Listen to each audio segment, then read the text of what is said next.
یرکان کے متعلق نہایت ہی نایاب، مفید، جو کہ عرصہ دراز سے بزرگوں کے استعمال میں رہا ہوا ایک ٹوٹکا، جو کہ یرکان خواہ کالا ہو یا زرد ہو کے لیے بے حد مفید ہے۔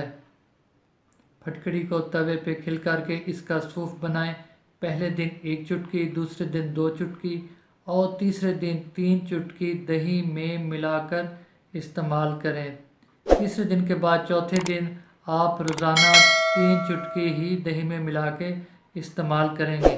انشاءاللہ کچھ دن متواتر استعمال کرنے سے آپ کا پیلا، زرد، کالا یرکان انشاءاللہ اللہ کے فضل و کرم سے ختم ہو جائے گا۔